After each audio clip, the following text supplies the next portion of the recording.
চাঁপাইনবাবগঞ্জ জেলা হাসপাতালে হামের উপসর্গ নিয়ে মাসুদা খাতুন নামে 2 বছর বয়সী শিশুর মৃত্যু হয়েছে। সকালে হামের উপসর্গ নিয়ে শিশুটিকে হাসপাতালে ভর্তি করা হয়েছিল। কিছুক্ষণ পরেই মারা যায় শিশুটি। গত 24 ঘন্টায় নতুন করে আরো 12 জন শিশু হামের উপসর্গ নিয়ে ভর্তি হয়েছে।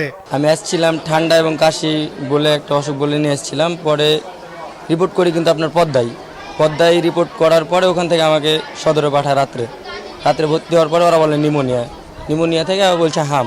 হাসপাতালে ভর্তি হওয়ার পরে এখানে অনেক ভিড়, যে সিট পাওয়া যাচ্ছে না। এরা নিউমোনিয়া ভর্তি হয়েছিল, তাদের জ্বর ছিল। আমরা ধারণা করছি কি যে এগুলো আনডায়াগনোসড, মানে এদের ডায়াগনোসিস হয় নাই, কিন্তু আমরা ধারণা করছি কি যে এটা হতে পারে, কিন্তু মিজিলস ডায়াগনোসিস হয়েছে এবং মারা গেছে, এটা একটাও কেস নয় আমাদের এখানে।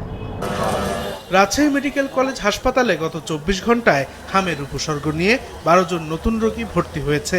এছাড়া চিকিৎসাধীন অবস্থায় মারা গেছে এক শিশু।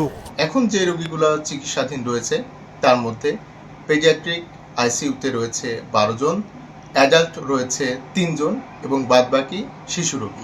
টাঙ্গাইল জেনারেল হাসপাতালে শিশু ওয়ার্ডে বাড়ছে হামে আক্রান্ত রোগীর সংখ্যা। হামে আক্রান্ত 16 শিশু ভর্তি হয়েছে। সকালে হামের উপসর্গ নিয়ে ইয়ামিন নামে 8 মাস বয়সী এক শিশুর মৃত্যু হয়েছে। 6 থেকে 7 মাসের বাচ্চারা বেশি এফেক্টিভ। 65% বাচ্চা হচ্ছে 6 থেকে 7 মাস বয়স। সরকারি যে ডিসিশন নিচ্ছে, আমরা 6 মাস থেকে 10 বছর পর্যন্ত বাচ্চাদের নিব। ময়মনসিংহ মেডিকেল কলেজ হাসপাতালে গত 24 ঘন্টায় হামে আক্রান্ত হয়ে এক শিশুর মৃত্যু হয়েছে। এতে জেলাটিতে মোট 6 শিশুর মৃত্যু হলো।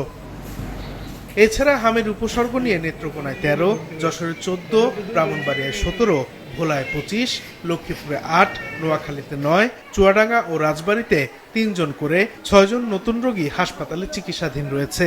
বিশ্ব স্বাস্থ্য সংস্থার তথ্য মতে হামে আক্রান্ত শিশুদের 69% বয়স 2 বছরের নিচে, 34% বয়স 9 মাসের কম।